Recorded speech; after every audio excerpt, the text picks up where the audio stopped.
Deus não criou a natureza, ela é o próprio Deus. E pelo visto, a Igreja Romana não pretende interferir nisso. Ela deixa a catequese colonizadora de séculos passados e abraça novas estratégias.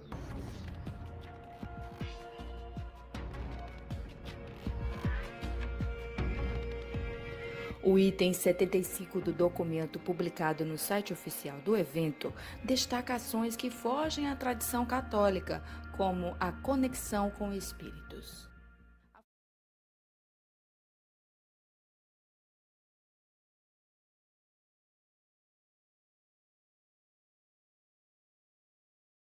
Directions. I will whistle 4 times. This is a wild turkey bone I've had for about 20 years and I use it in my ceremonies. Before I do that, I'd like for you to put your hands on your heart, each one of you. The heart can be like a talking stick, but that's where the Creator put wisdom in humans. And we also need to remind ourselves of this. It's an important gesture to connect ourselves with that wisdom.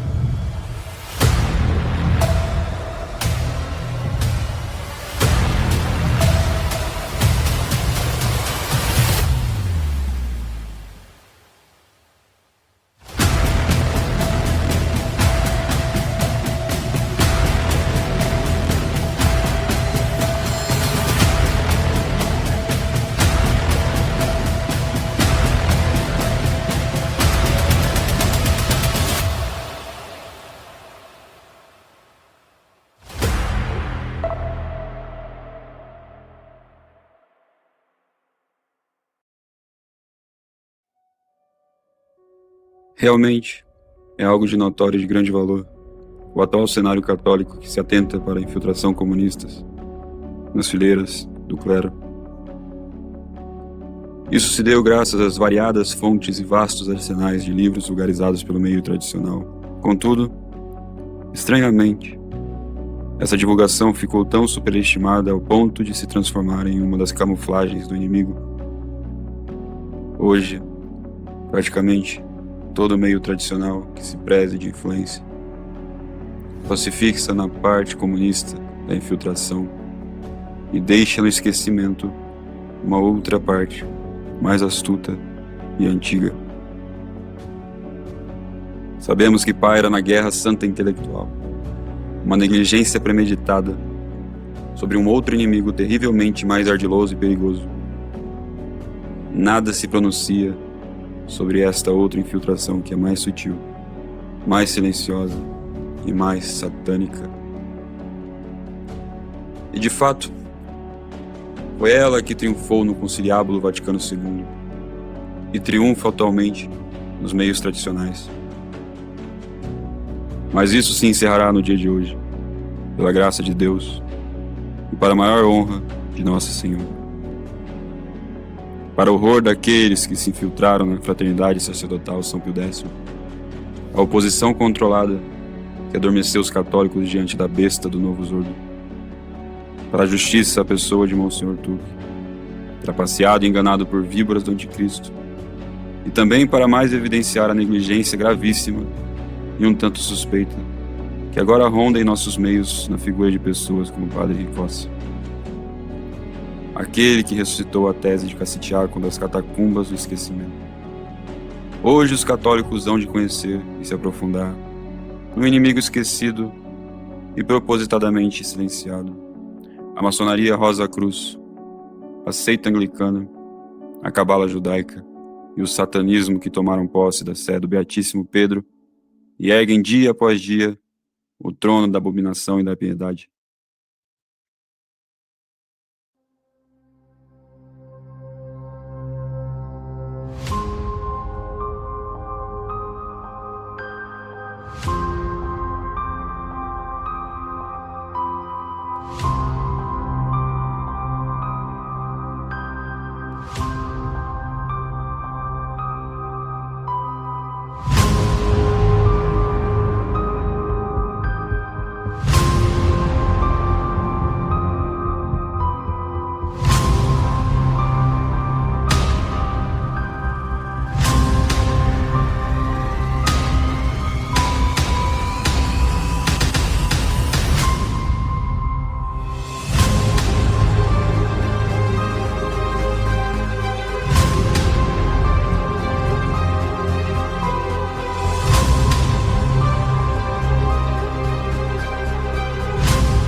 Mira lo que sucedió en el Carnaval de Río 2023, que aconteció del 17 al 25 de febrero.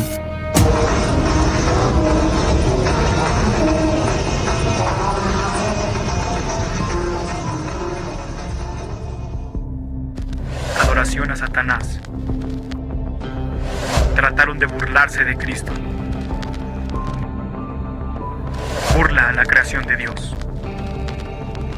Todas estas cosas y cosas aún más aberrantes sucedieron en el transcurso de estos días. Após a inauguração do templo denominado Igreja Maior de Lúcifer, em Old Town Spring, e também a inauguração da estátua de Baphomet, em Detroit, nos Estados Unidos, ambas ocorridas no ano de 2015, antes que esse ano se encerrasse, em 27 de dezembro, foi divulgado a inauguração da primeira igreja satânica da América do Sul.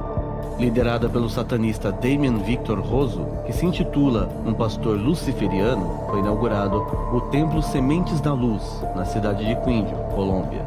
Apesar da polêmica que tem causado entre os mais religiosos, o satanismo vem aos poucos conseguindo seu espaço entre a população.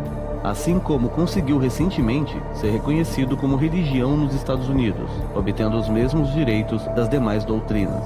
Ele também não pode ser impedido de ser exercido na Colômbia, uma vez que a Constituição colombiana garante liberdade de culto. Segundo Rosso, a inauguração do templo só foi possível devido a doações recebidas de satanistas do mundo inteiro, e que há a pretensão de que tal doutrina seja levada ao restante do continente.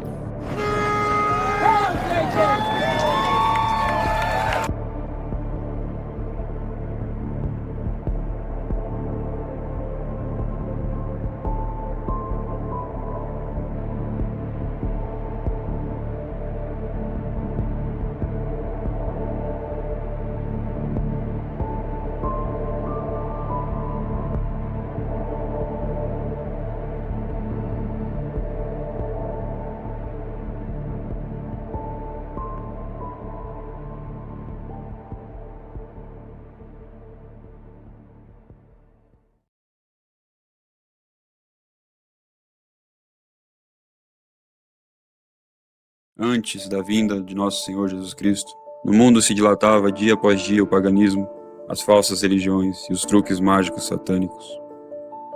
Até mesmo no privilegiado povo hebreu, agraciado pela revelação divina, se misturaram alguns ensinos da Babilônia satânica, dentre alguns de seus rabinos, a barbárie, os sacrifícios humanos, a carnificina, a imoralidade, a idolatria imperavam nos quatro ângulos da terra.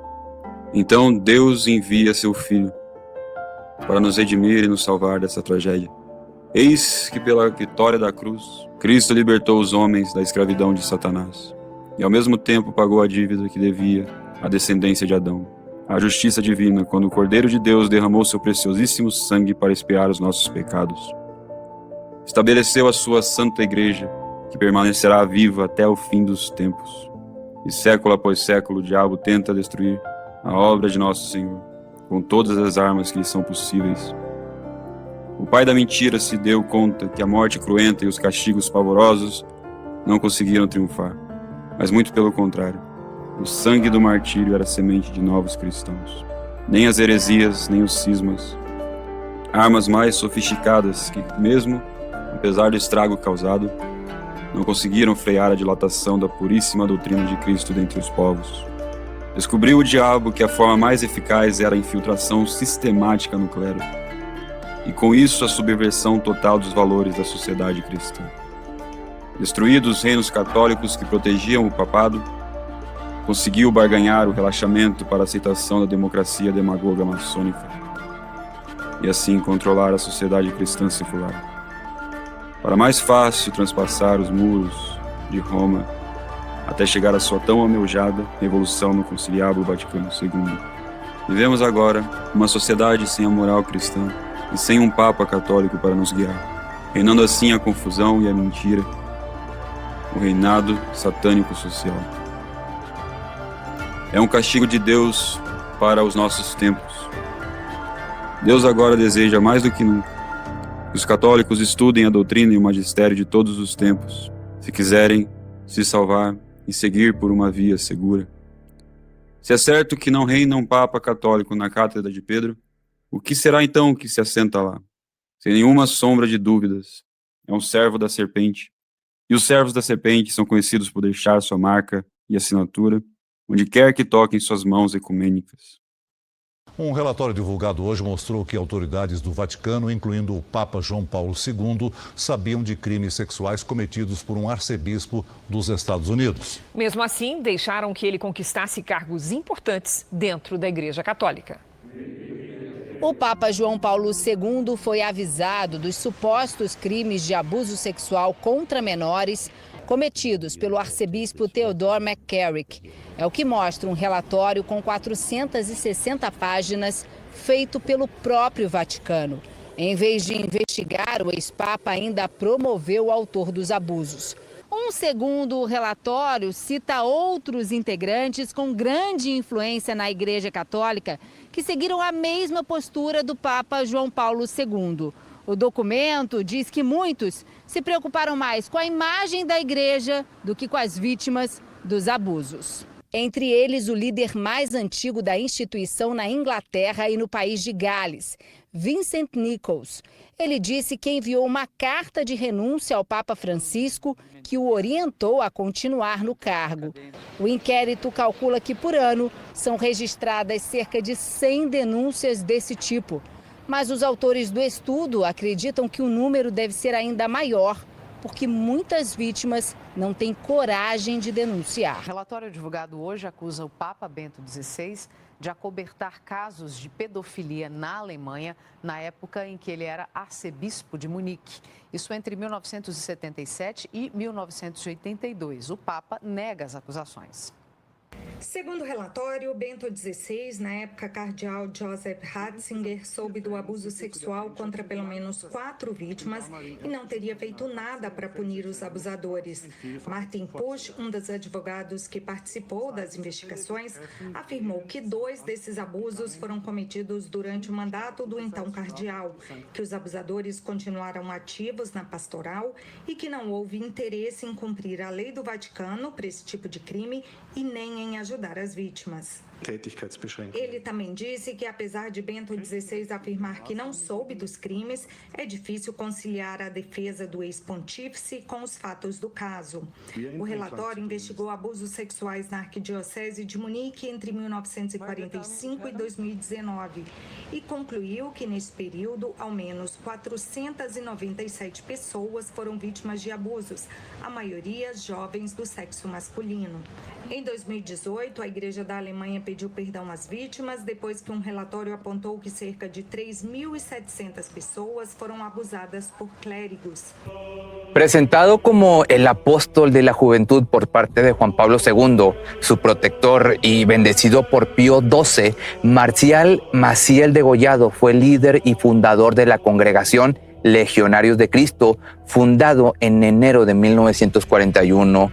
En un inicio se creía que sería santo hasta que la propia Iglesia Católica no le quedó de otra que aceptar que era el mayor depredador de su historia reciente.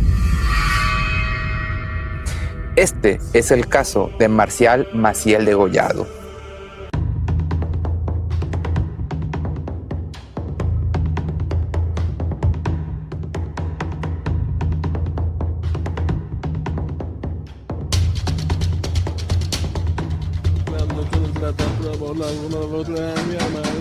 E ho visto tutto, una cosura terribile. Per me è abusato sessuale, a me 6, 7 anni, 7 anni, me torno Sono arrivati 3-4 preti di Iran, abbiate tolto pigiama, tu sotto, ma tu usi, abusate per culo.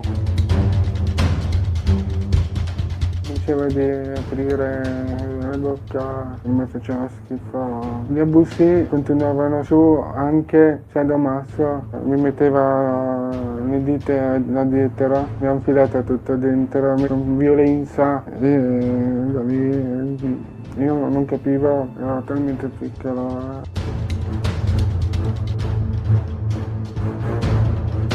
Cioè, non ho mai urlato, essendo sordo non riuscivo neanche a parlare.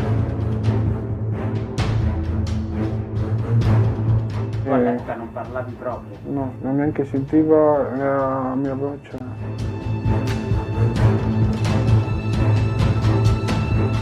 Chi ha abusato di te, di quelli che sono ancora in vita? Sono piccoli, quel prete sono piccoli, è terribile.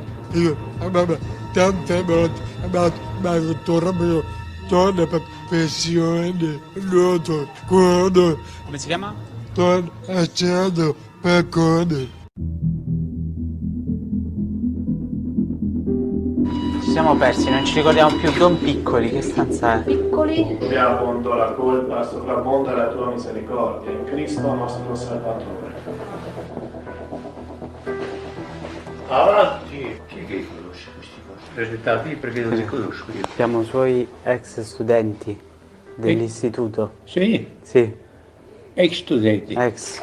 Sì, sì, sì. Sa, a Verona si parla spesso dei scandali nel Provolo, quindi a me faceva piacere capire se erano vere queste voci. Passati. Quelle cose che dicono l'associazione dei sordi sono vere? Cose che è molto di vero, ma siccome sono corrotti loro... Chi? Mi sono dovuti. Sì. Sono tutti corrotti, hanno interesse in ingrandire. Non sono vere queste Sì, storie? veri, sì. Anche sesso con i bambini, masturbazione. Sì, era prima un assistente di Baccacari, che dopo o vai in America o vai a torni a casa, no? E lui ha preferito tornare a casa. E dopo c'era quel fratello lì, che si chiama Urso Sergio, no? Che faceva sport con i ragazzi saluti. Dentro la cambiarsi, eccetera, no? Chiudete la porta, chiave, eccetera, no? E poi ci metti e dopo l'assistente andava a vedere.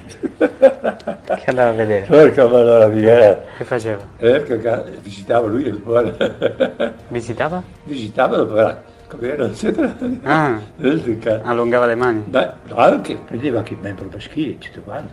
Si toccavano, si masturbavano, eccetera, dai. Era debole, caro, devi fare.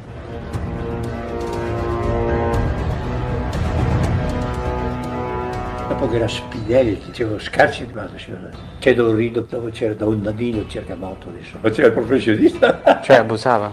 Capito, se struccavo era, per strucca diventa duro, non so come era, dai. Quindi era una cosa comune, frequente? Fai poco sì. Lo facevano un po' tutti i preti? Un po' tutti, sì. Sesso pure? Sì. Sesso? Sì. I preti quando si sapeva venivano allontanati poi? Porti via. Quando si scopriva... C'era Don Tulati, per esempio, Don Tulati, anche quello faceva dopo in America. Venivano mandati quando si scopriva che avevano fatto abusi sui bambini. Di questi preti del Provolo che sono stati mandati in Sud America, erano tutti pedofili. E o Papa Emérito Bento XVI admitiu ter errado na condução dos casos de abuso sexual cometidos durante o mandato dele como arcebispo de Munique. Bento XVI também pediu perdão por eventuais faltas graves, mas fez isso sem se referir diretamente aos casos. Uma investigação revelou que o Papa Emérito Bento XVI não tomou medidas contra religiosos católicos em pelo menos 4 supostos casos de abusos sexuais. Tudo aconteceu quando ele era arcebispo de Munique, na Alemanha. O Papa Emérito Bento XVI admitiu nesta segunda-feira que participou de uma reunião fundamental em 1980 sobre um padre alemão acusado de abuso infantil. A confirmação vai de encontro ao que ele havia afirmado aos autores de um relatório na Alemanha que acusa o religioso de encobrir vários padres. Em uma carta assinada... Houve um encobrimento sistemático de pedofilia durante o reino do Novo Zorro. Dossiês de molestamentos e estupros estavam nas mãos dos que tinham poder para fazer algo, mas tudo foi abafado e acobertado. Estimativas conservadoras dizem que houveram 17.200 vítimas apenas nos Estados Unidos. E sabem que existem mais dados concretos em todo o mundo. Somente quando as denúncias chegaram ao nível de algo extremamente público e notório, padres e outros infratores eram apenas transferidos, ao invés de serem punidos. A extensão de suas ações provavelmente nunca será totalmente compreendida, por causa das décadas e décadas de encobrimento. E não sou eu quem o diz. Também a dissimulada Igreja Novo Zorro reconhece. A Arquidiocese de Mihawk, que conheceu a gravidade do problema e concordou em pagar um acordo de 21 milhões para as 300 vítimas de pedofilia. Em agosto de 2018, um grande júri relatou que os documentos internos de 6 dioceses da Pensilvânia observaram que mais de 300 padres predadores foram acusados com credibilidade Em fevereiro de 2019, o próprio Francisco reconheceu publicamente os abusos sistêmicos.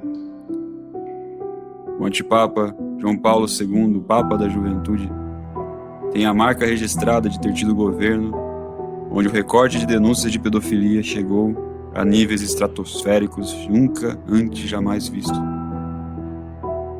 Não se enganem, são todos servos de Satanás. Talvez alguns católicos não associem pedofilia e satanismo, porém, estão extremamente enganados e ingênuos.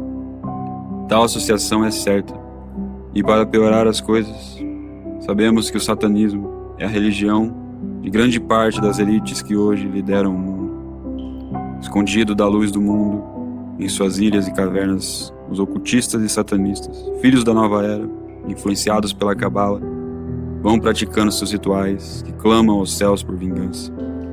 Qualquer um que almeje um grande cargo de poder e influência, devido na sociedade imperar o ideal materialista, onde reina a desconfiança e a mentira, deve fazer atos comprometedores e satânicos.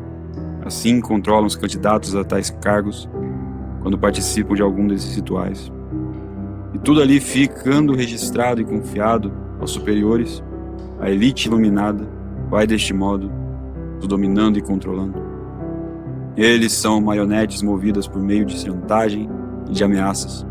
Os mais altos escalões estão totalmente nas mãos desses seres das trevas controlados por Satanás.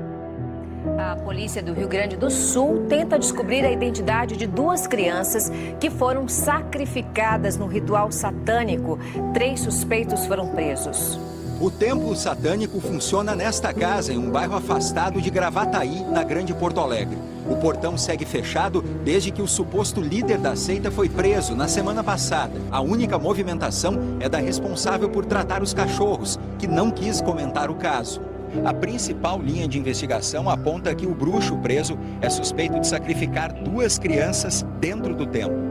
2 homens encomendaram um ritual macabro e pagaram R$25 mil pelos sacrifícios. Eles também estão detidos. As identidades não foram reveladas. Quando eu entrei em casa, eu fui direto à cozinha para ver se eles estavam lá. Minha esposa veio logo atrás, foi ela que viu. Eu relato que, mesmo sem ter visto, ela soltou um grito longo, duradouro, e aquele grito dela. Tão bom, tão terrível, que mesmo sem ver ele, interpretei tudo pelo grito dela. Ouvi tudo. O relato emocionado é de um pai que encontrou o próprio filho enforcado. Cena trágica, que nem ele, nem o filho de 12 anos e nem a mulher vão esquecer. A morte aconteceu no domingo à noite, em Setiba, Guarapari. O comportamento de Alan, segundo os pais, começou a mudar há cerca de 2 meses, justamente no período em que eles instalaram internet dentro de casa, porque a mãe do jovem estava fazendo um curso à distância. Sem ter o domínio do inglês, o jovem começou a fazer buscas na internet e se interessou por esse tema, satanismo. Descobriu uma seita e passou a fazer parte dela. Para Alan, tirar a própria vida, segundo a seita, era estar mais perto de quem ele considerava o Deus dele, o diabo. To describe this story as horrifying would be an understatement. And if that sounds like a warning, then that's exactly what it's meant to be. It deals with the sexual abuse of children by satanic cults. And not only that, human sacrifices as well. We started investigating these secret satanic cults when a British Member of Parliament linked them with the ritual murder of children. In this day and age, it sounded too far-fetched, as did suggestions that the same thing might be happening in Australia. But then we met Teresa. She's only 15, and for 12 of those years, she's been the victim of relentless depravity. Teresa's story is both shocking and compelling, yet it's a story she's anxious to tell. But again, we should warn you that parts of this report may be distressing. Friends of family and strangers and my family used to rape me. Make me abort the babies I had. It would be hard to imagine more misery and suffering than what Teresa says she's had to endure. And us kids would be made to do. things with the adults and the animals, and then a sacrifice would happen. The sacrifice, were these animal sacrifices? Animals and people. On what scale do you think this was happening? Enormous, far beyond what we've ever heard of here before. Teresa's mother, Bridget. You're talking about mass murder? Yes, on a scale that this country's never heard of before. Like the old people's homes now, only these are... For the first time, Teresa is learning what it's like to live with love instead of fear. Pretty though. In this quiet English village, with the help of her mother, she's slowly repairing her broken life. Teresa is now 15, but at the age of 2, she was left in the care of this woman, the grandma she called Nan. And that, she says, is when her torment started. Who was the leader? Who was the boss of the gang, of the cult? At home it was my nan. Your Nan made you have sex with animals? Yeah. Like goats and donkeys. The story of Teresa is a story almost too horrible to recount. A case of child abuse that goes well beyond the kind of things we normally associate with the abuse of children. In 27 years of reporting, it has to be one of the most painful stories I have ever had to tell. How many men or how many people would have sex with you? What, at one time? Yes.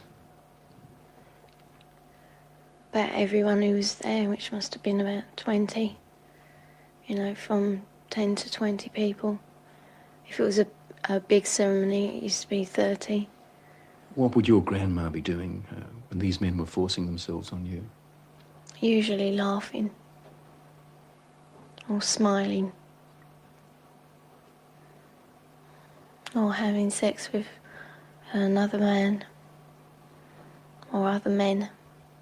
A chronicle of debauchery and depravity so horrific it's hard to believe.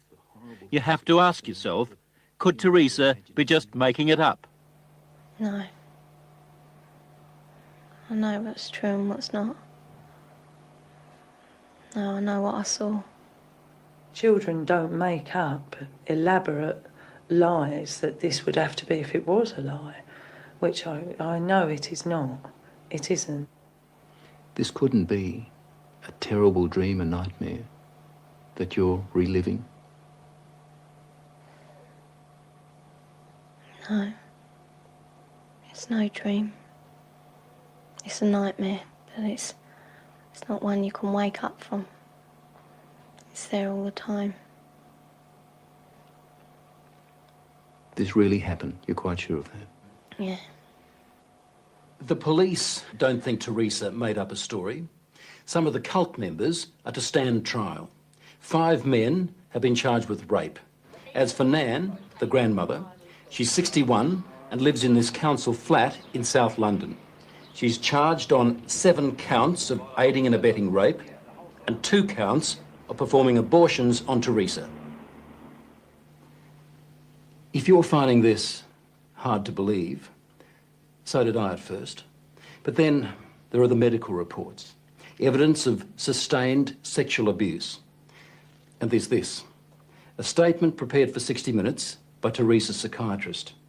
It says, in my opinion, Teresa's account is not the product of a psychotic illness, nor the figment of a fertile imagination. I believe her to be telling the truth. I know what's true and what's not. We also took Teresa's story to this man, therapist Ray Wire. He reads a transcript of our interview and listens to her voice. It's no dream. Few people, if any, in Britain have counselled as many victims of satanic abuse or Satanists themselves as Ray Wire has. If there is an expert on satanic cults, it would have to be him. Do you believe Teresa's story? I believe Teresa's story. It's exactly the same story as I've heard from men who says they've done it. You've dealt with other cases like hers? Yes. 21 cases like hers, he says, in the past 2 years alone. Themes like they were put in boxes with spiders and worms, where they were trapped in fear, where there was a high use of excrement and urine, where there was talk of human sacrifice. Take just one of those rituals, putting children in boxes with spiders and worms. Now, listen to what Teresa told her mother. And they had a coffin-like box that children were put in with spiders and snakes and the lid shut and left in there. I would have come out deranged. I could not have coped with that mentally at all. You have evidence to back up stories like Teresa's, that this is really happening? Well, we have that age of child, 6, 5 and 4, giving information that ties up with Teresa. How do those children know? How do those children able to describe rituals, to talk about ceremonies, to talk about sacrificing animals? How do those children know? Nightmares, imagining it? You can't imagine those things at 3 and 4 years old, and you also don't have the evidence of anal sex abuse and oral sex abuse and all that other abuse that clearly those children have experienced and endured. During these ceremonies, was Satan, the devil, ever referred to? He was called Lucifer.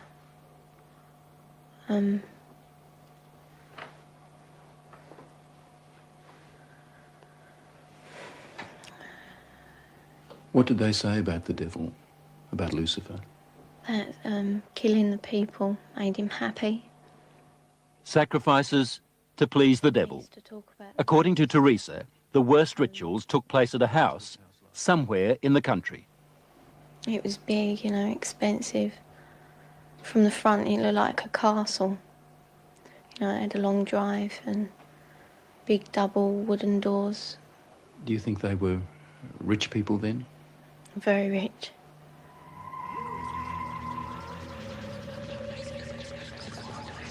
Now, where was this big house somewhere in the country?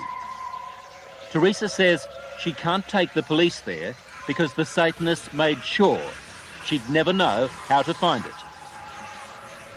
Teresa was always drugged, or on a couple of occasions she says she was knocked out, so that she never fully knew the route.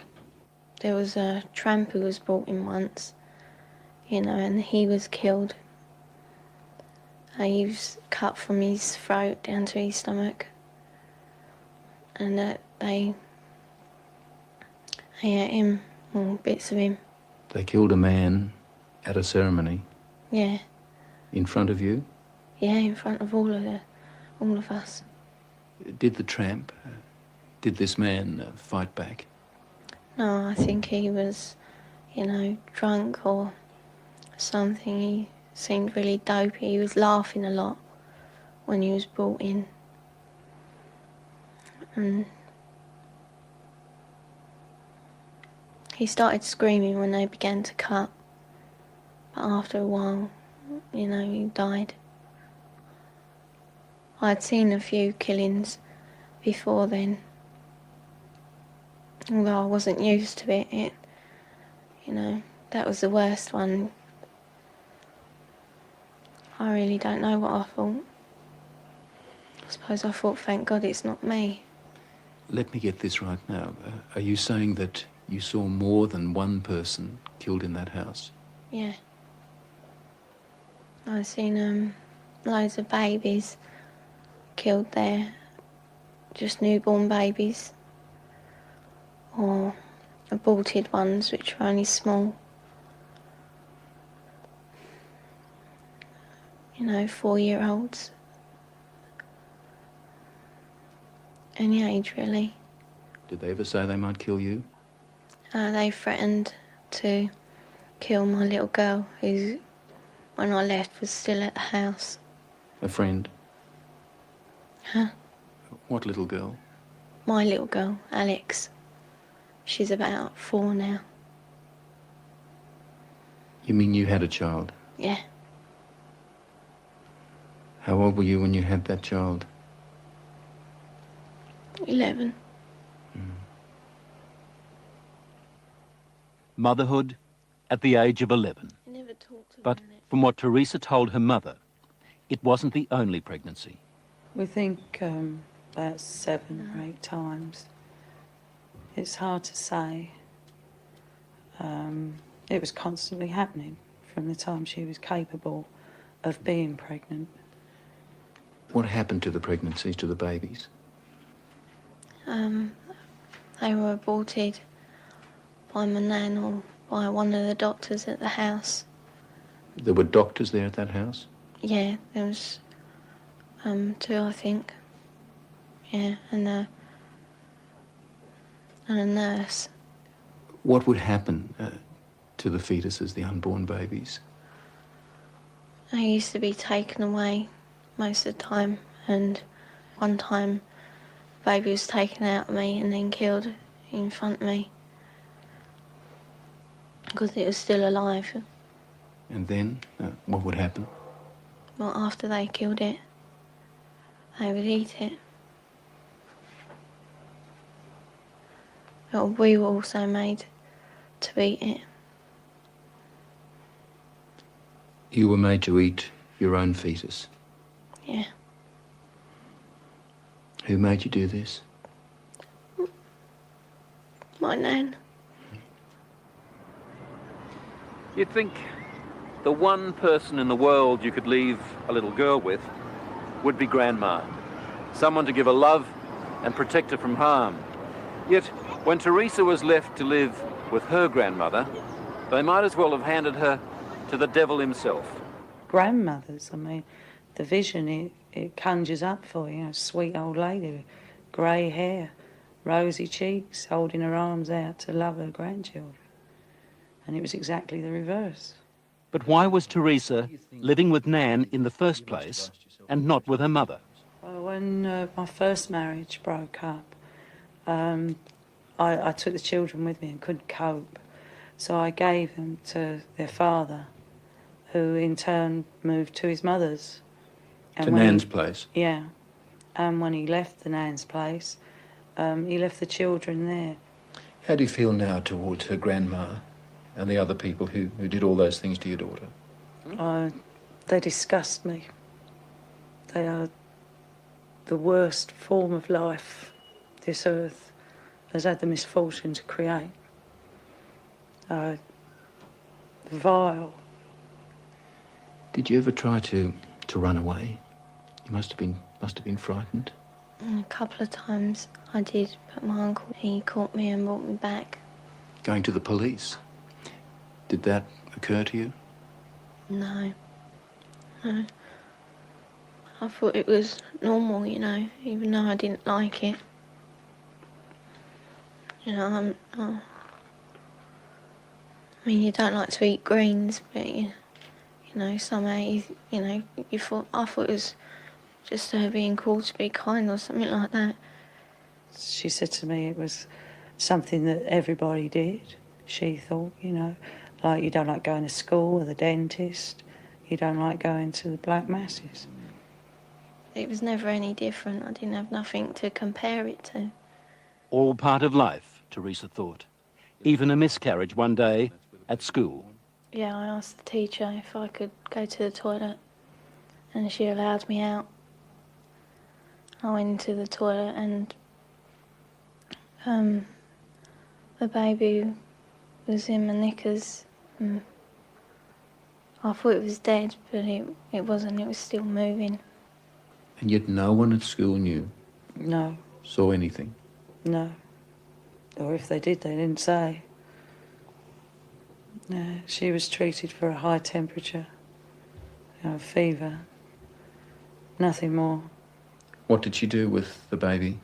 She kept her for a while because she was frightened that they'd use the child as part of the rituals.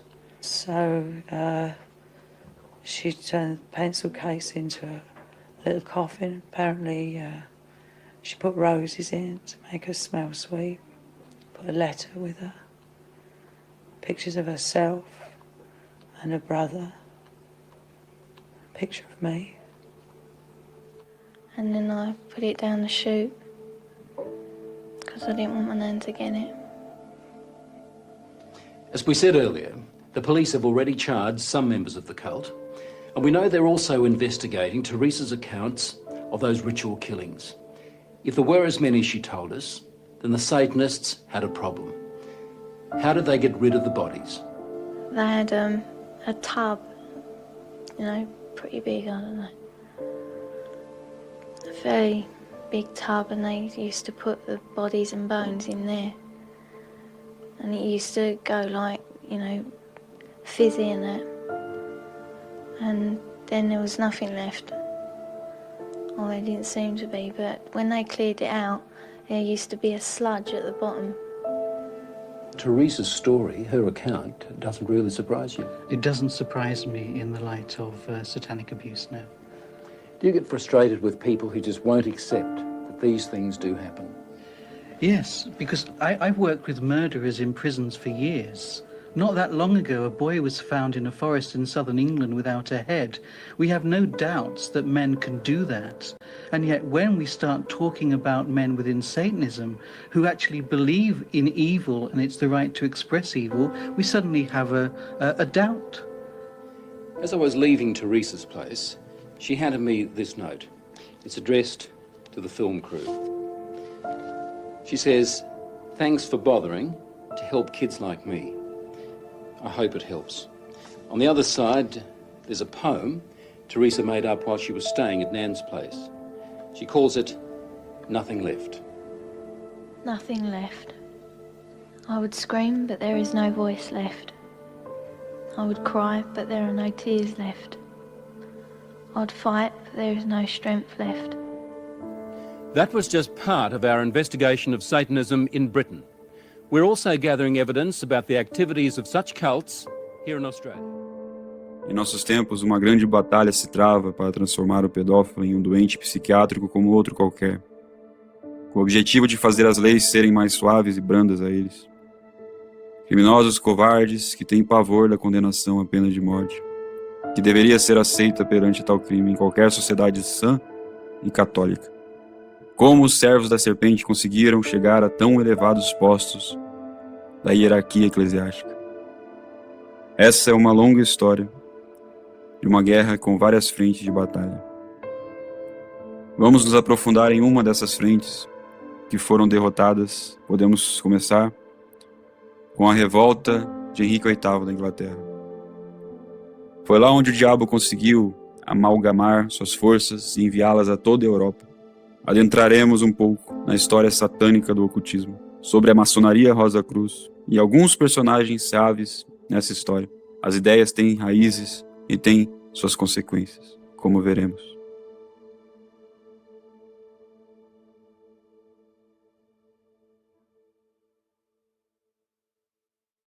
Muchas personas van en la masonería para buscar el secreto, para obtener sabiduría.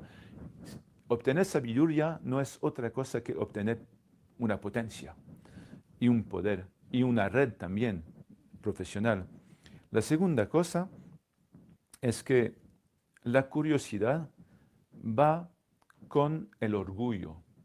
¿Por qué va con el orgullo? Porque cuando voy a intentar conocer algo que las otras personas profanas no pueden saber, entonces yo tengo un nivel más allá, un nivel superior.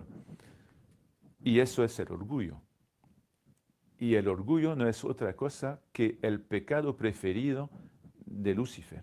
Bueno, yo me quedé 24 años en masonería y todavía me pregunto, o hace poco que conseguí la respuesta a esto, ¿por qué me quedé tanto tiempo y por qué no me di cuenta de lo que era verdaderamente la masonería? Bueno, primera respuesta, me parece que el Señor me ha dejado perderme en este camino porque eso me permite de contestar o de responder, no sé qué era la palabra más, de contestar a los masones y a un masón peculiarmente que me dijo, pero usted no entendió nada en masonería. Bueno, la respuesta es muy fácil. Ingresé en masonería, que no es muy fácil, entonces las personas me acogieron. Luego pasé los grados hasta maestro, fue oficial, de varias funciones de oficial, hasta venerable maestro. Todo esto, los masones de mi logia y de otras logias, que también fui en otras logias, porque he viajado mucho, lo aceptaron y lo votaron. Luego me cooptaron en los altos grados, que esto es una cooptación muy particular y muy difícil. Entonces le contesté a ese hombre, puede ser que yo sea un imbécil, que yo no entendí nada de la masonería, pero todas esas personas que me acogieron son también imbéciles. Entonces yo pienso que he comprendido algo. Y además lo que digo se ve confirmado por las citas masónicas que tengo. Entonces eso es la verdad. La primera razón es esta. Y ahora eso me permite hablar de masonería, no como un catedrático, yo no soy un especialista, pero como un testigo. Y un testigo que habla de verdad. Yo no soy un antimasónico, un antimasón. Yo no quiero hacer daño a los masones, pero quiero decir la verdad sobre lo que es la masonería. Entonces, la gente están libres y pueden escoger lo que quieran, elegir lo que quieran por el momento. Y la segunda es que no tenía la fe. Entonces la masonería correspondía a mi búsqueda.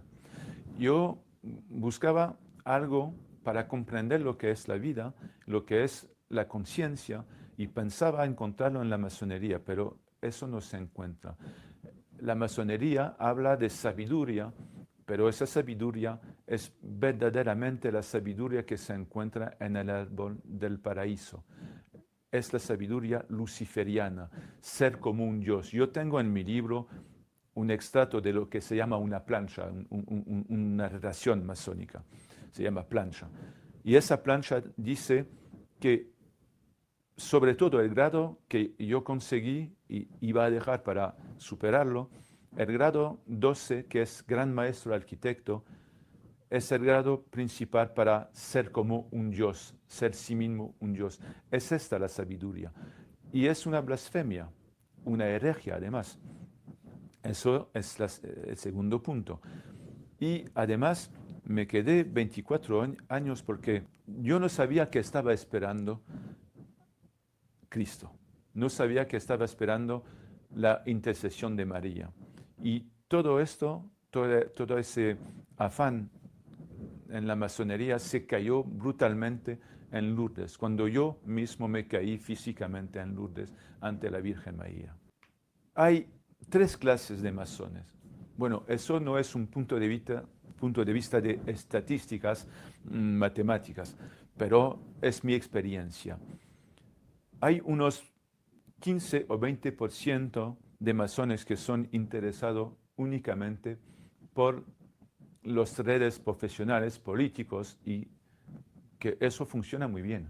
Hay unos 40 o 30 o 40% de masones que son, voy a decir, como revolucionarios o que le echan de menos a la revolución, peculiarmente francesa, que se piensan ser el heredero de Robespierre, por ejemplo, y que piensa que en la revolución no se mató bastante sacerdotes y religiosas. Son personas que son casi revolucionarios. Esas personas se encuentran más bien en el Gran Oriente, a veces también en la Gran Logia.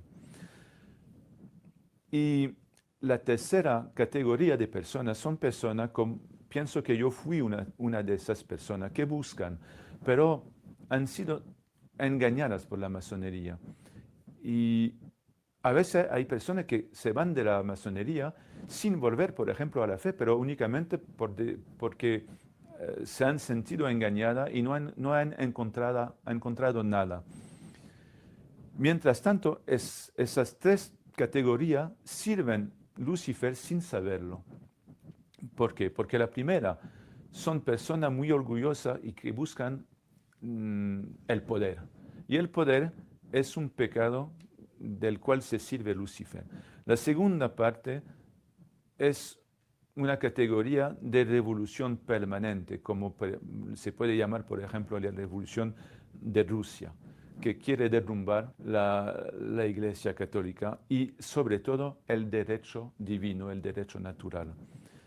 Y la tercera parte sirve Lucifer porque esas tres partes y la tercera también están en ritos y practican rituales. Y esos rituales son casi todos luciferianos. Y el último secreto, me parece, el que yo he descubierto por mi experiencia y por también los escritos masónicos, es que la masonería es la anti-iglesia. Su objetivo es destruir primero la Iglesia Católica, segundo, todas las iglesias, o si no es destruirla, reducirla mucho, y también desarrollar una religión puramente masónica. En mi libro, en mi segundo libro, tengo más de 300 citas masónicas que demuestran el carácter luciferiano de la masonería. No tanto de los masones, pero de la masonería, de la doctrina masónica. Entonces yo no puedo hablar de ritos satánicos por mí mismo. Algunos autores dicen que hay grados, por ejemplo, el 33, que tienen una glorificación de Lucifer, glorificación explícita. Eso puede ser porque en el primer grado del rito escocés anciano y aceptado, este rito que conozco y es el más importante en el mundo, hay una ceremonia que se llama la vuelta de la luz, para empezar de nuevo el año nuevo masónico. Y en esta ceremonia hay no una glorificación, pero se da las gracias a Lucifer por traer a la humanidad la luz que pretendemente la Iglesia no le da. No se habla de la Iglesia, pero de memoria dice el venerable maestro en ese momento: Lucifer, te doy las gracias por traer la luz a la humanidad. Y eso es claro. Entonces no sería extraño que hubiera un rito que pueda glorificar a Lucifer en altos grados, más altos que yo no ingresé. Y como sabe usted, la masonería son secretos en el secreto. Y por ejemplo, yo me paré en el medio camino de los altos grados, entonces sé poco de lo que pasa después del grado 18. Y por ejemplo, puede decir que en el grado 18 se niega o se blasfemia, más bien se blasfemia a la Eucaristía, porque nosotros vamos a comulgar y es un momento particular en el cual Cristo se pone presente, viene, eso es la comunión católica. Y en la masonería hay un rito un poco similar. En el grado 18, el venerable maestro parte el pan y distribuye el vino. Entonces toma la personalidad de Jesús, que eso es una blasfemia, y se llama la cena también. Sale claro que no se puede ser cristiano y sobre todo católico y masón. Muchas veces los masones me dicen que la Iglesia es intolerante porque dice que no es posible de ser masón. Pero hay que saber que muchas iglesias, y no solo la católica, han dicho que no era posible ser, por ejemplo, anglicano o ortodoxo y masón. Los musulmanes, en 1978, un consejo musulmán ha difundido una fatwa. ¿Por qué no se puede ser musulmán y masón? Entonces, la masonería es una religión y es su derecho, tiene derecho a ser una religión. Entonces no se puede pertenecer a dos religiones diferentes y sobre todo antinómicas. La Iglesia eso lo dice claro, pero los masones también. Yo tengo muchas citas en mis dos libros que provienen de masones, de maestros nacionales sea, dignitarios masones que dicen que no se puede ser masón y católico. Yo hice, pero sin pensarlo, todo lo que hace falta de hacer para ser perseguido por la masonería. Y ahora vivo una vida demasiado tremenda por eso. Pero eso no me importa porque yo tengo conciencia de servir a Jesús. Primero, cuando volví a la fe, empecé a hablar de Dios. Y me fijé que mis hermanos y hermanas masones de ese tiempo lo veían eso muy raro y con un ojo no muy benevolente. Y me decían a veces, bueno, para con tu historia de Dios. Y había varias clases de masones. Una primera clase que no se atrevían conmigo, porque entonces pensaba que yo ya estaba perdido para la masonería, que sentía que me iba a ir. Los otros como si fuera yo un tonto, porque mira, ese hombre cree en Dios, el Dios de la Iglesia Católica, entonces no lo reflexiona mucho y eso son supersticiones. Y la tercera clase eran masones que miraban un poco como, ¿cómo se dice? Misericordia, pobrecito, está cayendo en una trampa y vamos a ayudarlo. Entonces, yo salí de la masonería, pero me quedé un año todavía, porque hablé con un sacerdote que fue mi director de conciencia y le dije que me parecía importante hablar del Evangelio, hablar de Dios, el Dios verdadero, no el gran arquitecto del universo. Y él me contestó una palabra muy verdadera. Me dijo, bueno, se puede quedar usted como quiera, ahora ya tiene conciencia que es incompatible. Entonces, bueno, mientras tanto que usted es masón, no puede comulgar, y eso lo acepté.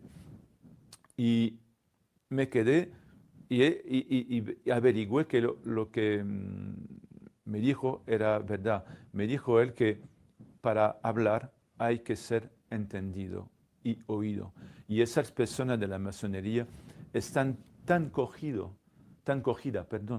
por los ritos y los rituales masónicos que no entienden nada.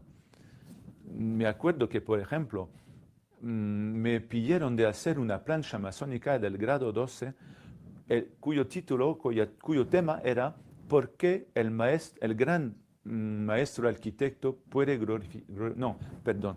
¿Por qué el maestro secreto, el grado 4, puede glorificarse? Y yo tuve muchas dificultades para explicar que yo no podía glorificarme. Mientras tanto, teníamos que glorificarnos en el ritual. Y expliqué que hablé de San Pablo, que dice, ¿hay que glorificarse? No, no se puede glorificarse a sí mismo. Yo me glorifico de mi debilidad, porque mi gloria está en Jesucristo y en mi debilidad. Y eso le disgusta mucho a la masonería. No le gusta cuando un ex masón divulgue secretos y también demuestra el carácter luciferiano de la masonería. Hay muchos masones que le hace daño, yo lo siento, pero es que no se dan cuenta del sitio a donde están, no se dan cuenta de la influencia luciferiana que está en ellos.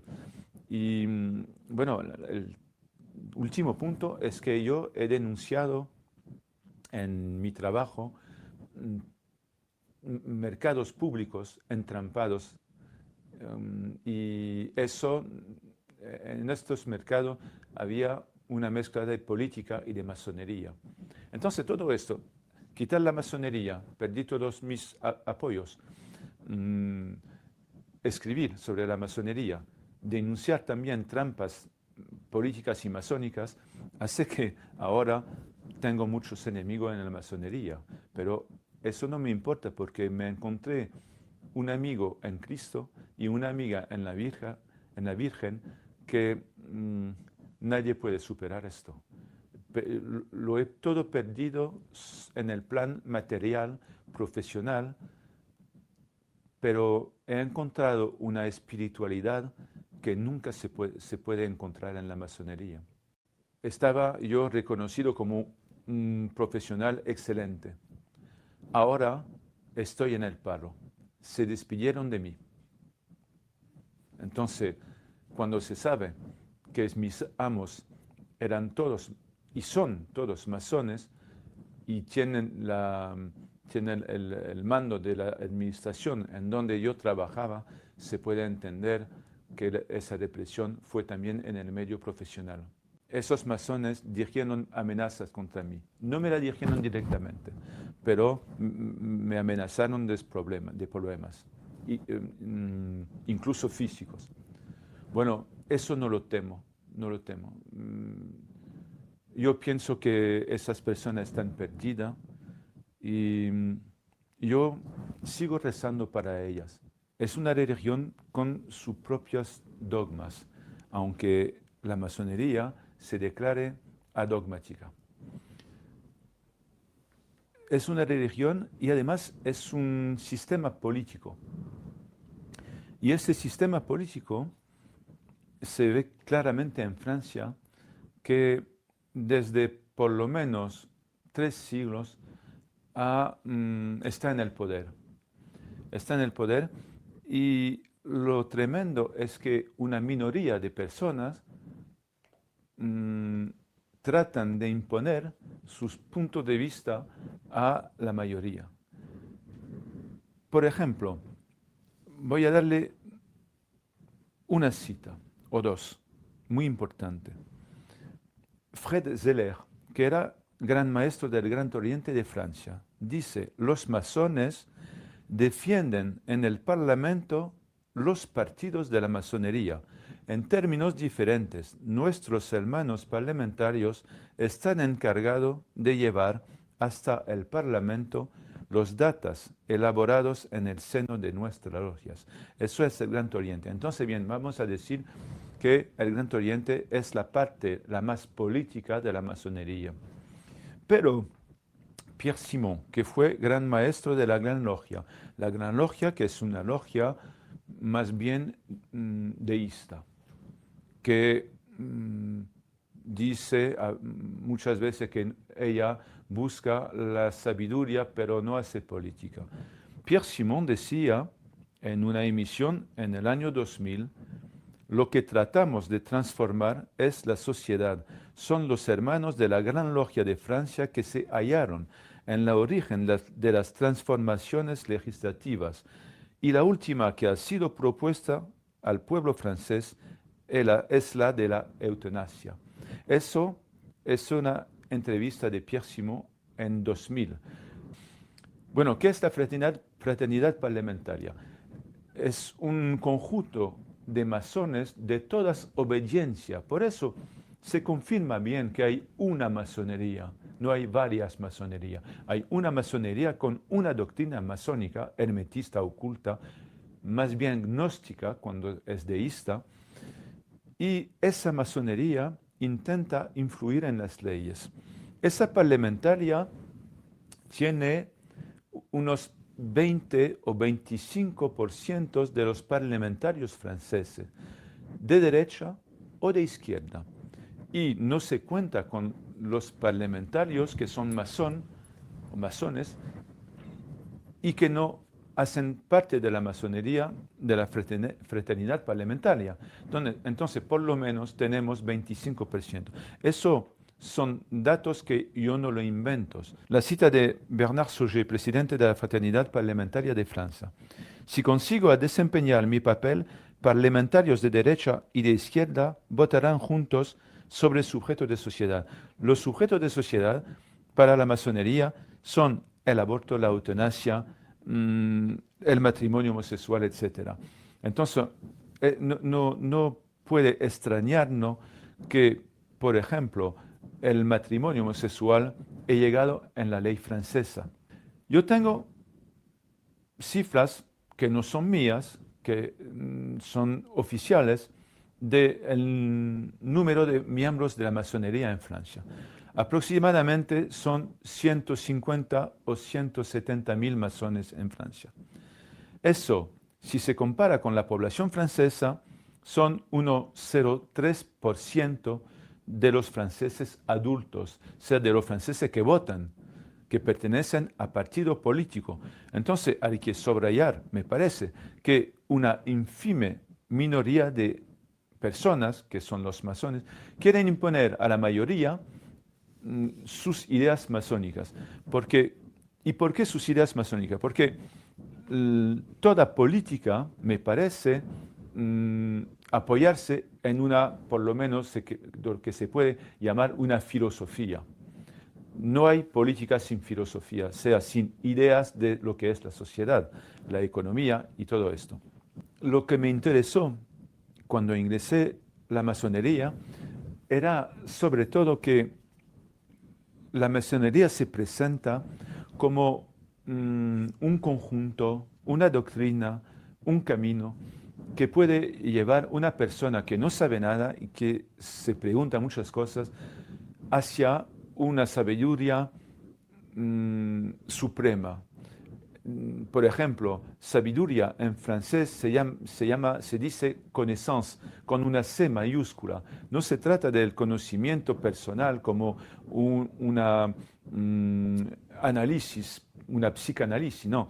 Es un camino metafísico, es un camino hermético, a donde se encuentran secretos que no pueden ser divulgados a otras personas que a los elegidos. Por eso, se puede decir que la masonería es elitista. Es una minoría de personas que buscan secretos. Y con estos secretos se piensa de tener algo que le permite de influir en las leyes para dar la felicidad a la humanidad. Eso me interesaba mucho.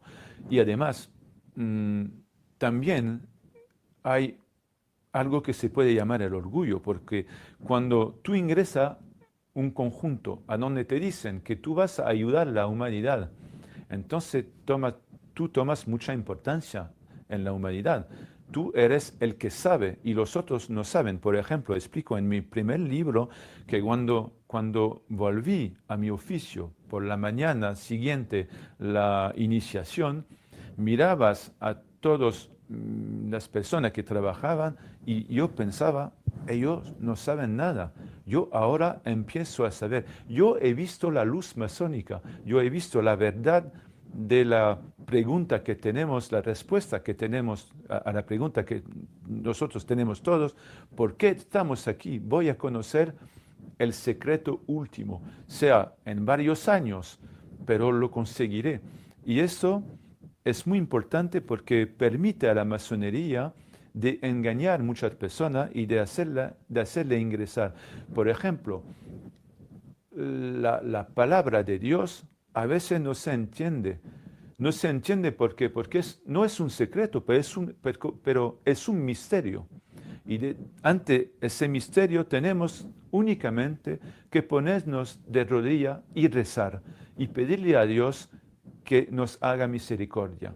Mientras tanto, en masonería, cuando no se entiende una cosa, se le contesta, lo entenderás en el grado siguiente, sea que todos los secretos y no los misterios, los secretos del grado de compañero, lo entenderán perfectamente en el grado de maestro. Y será mucho más perfecto cuando tú irás en los altos grados. Entonces, es un camino que a cada grado que uno consigue, entiende mucho más los secretos de los grados inferiores. Y eso da la ilusión que vas a conocerlo todo, pero eso es el falso.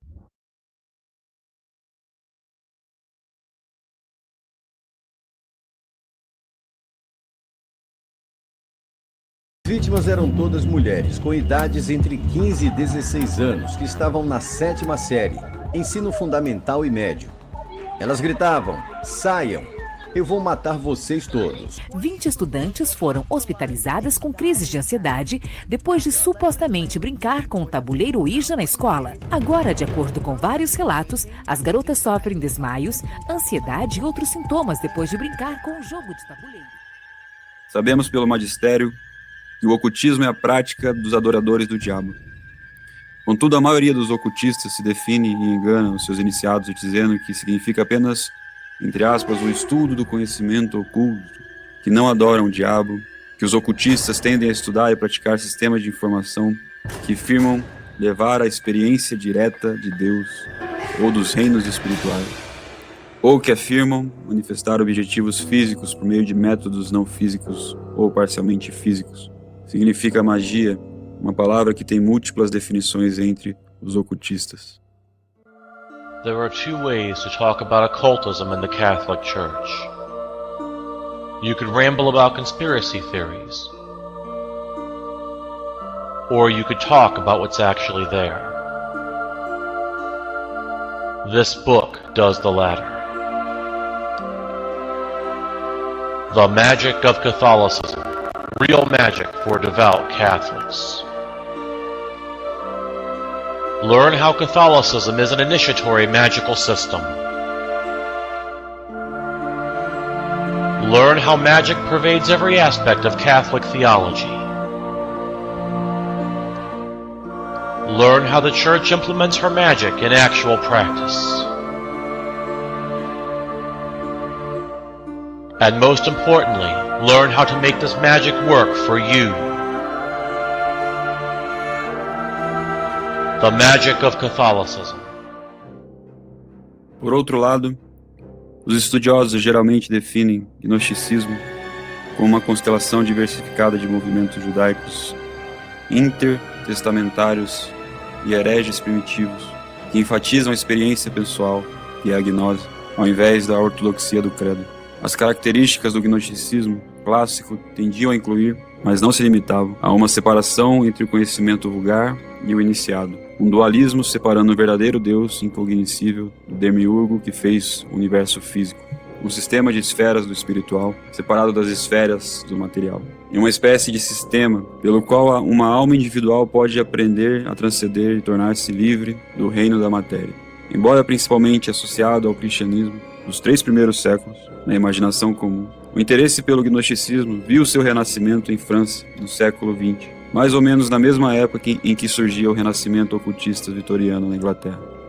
Muitas dessas igrejas satânicas são chamadas de igrejas gnósticas eclesiásticas, que se identificam como cristãs e adquiriram até sucessão apostólica. Talvez o exemplo mais visível do gnosticismo eclesiástico seja o bispo Stephen Haller. Este gnosticismo eclesiástico, entre aspas, pode ser encontrado com o gnosticismo telemita, vindo da Igreja Católica Gnóstica de Aleister Crowley, que discorreremos mais à frente. A Igreja de Crowley não se apresenta oficialmente como cristã e não reivindica uma sucessão apostólica cristã, embora alguns, entre aspas, bispos individuais dessa igreja satânica alegam ter adquirido sucessão apostólica de fontes dentro, por exemplo, dos véteros católicos.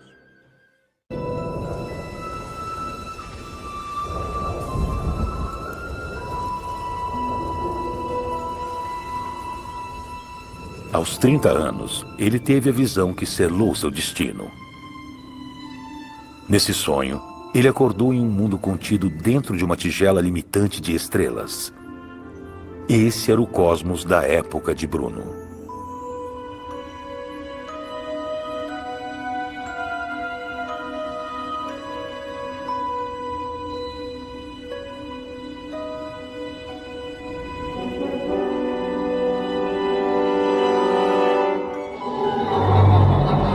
Ele teve uma sensação momentânea de medo, como se a base de tudo estivesse desaparecendo sob seus pés, mas recuperou a coragem.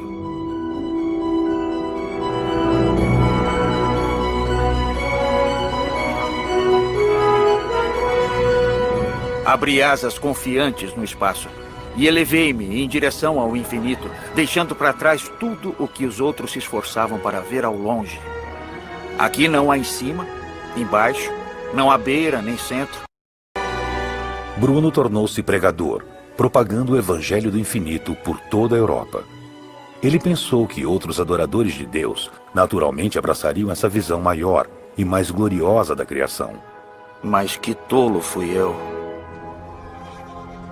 Ele foi excomungado pela Igreja Católica Romana em sua pátria. Não se lê Aristóteles onde você vive ou a Bíblia? Imploro que rejeitem a antiguidade, a tradição, a fé e a autoridade. Vamos começar de novo, duvidando de tudo que considerarmos que foi provado. Infiel! O Deus de vocês é muito pequeno. Para com isso! Isso não tem vida! Giordano Bruno vivia em uma época em que não havia separação entre igreja e Estado. Esse andarilho que adorava um universo infinito ficou preso por 8 anos. Durante interrogatórios implacáveis, teimosamente se recusou a renunciar às suas opiniões. Os cardeais da Inquisição deram seu veredito. O senhor foi considerado culpado de questionar a Santíssima Trindade e a divindade de Jesus Cristo, de acreditar que a ira de Deus não é eterna, que todos serão salvos, e de afirmar a existência de outros mundos. De joelhos! Todos os livros que o senhor escreveu serão reunidos e queimados na Praça de São Pedro. Reverendo Padre, pude refletir muito durante os 8 anos de confinamento. Oh, então vai se retratar. Meu amor e reverência pelo Criador inspiraram a visão de uma criação infinita. Muito bem. O senhor será entregue ao governador de Roma, que administrará a punição adequada àqueles que não se retratam. Levem ele! Levem ele logo! Talvez o senhor tenha mais medo de proferir a sentença do que eu de ouvi-la.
In questo castello templare, Federico II riunì i più grandi iniziati dell'epoca.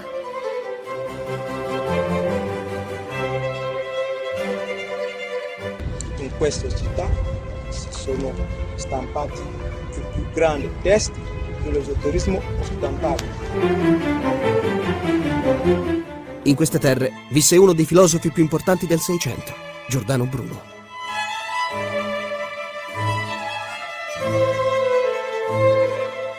In questa città è vissuto per molti anni Leonardo da Vinci e vi ha lasciato una delle sue opere più enigmatiche. Questa è la terra di antichi miti e leggende. Scilla e Cariddi echeggiano ancora nello stretto.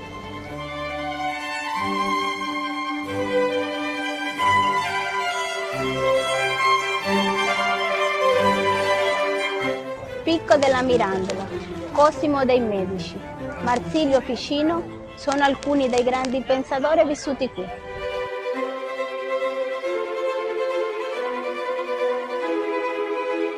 A Cagliari soggiornò Agostino di Pona e noi, come lui, diciamo ama e fa ciò che vuoi, il Dio del nostro cuore come nostra bussola interiore.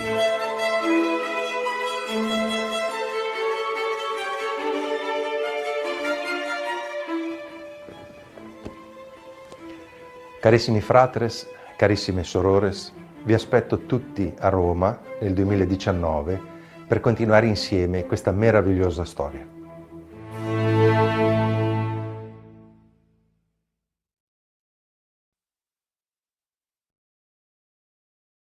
Hello. Hello. Thank you so much for accepting this invitation. I'm honored to be here with you. Thank you. In very simple words, what is the Rosicrucian order? Rosicrucian order is a tradition. Okay. Is a school of philosophy. Mm-hmm. We can put it in different levels. It was born on the history point of view. It was born in the 17th century, in 1614, with the first Rosicrucian manifesto called Fama Fraternitatis.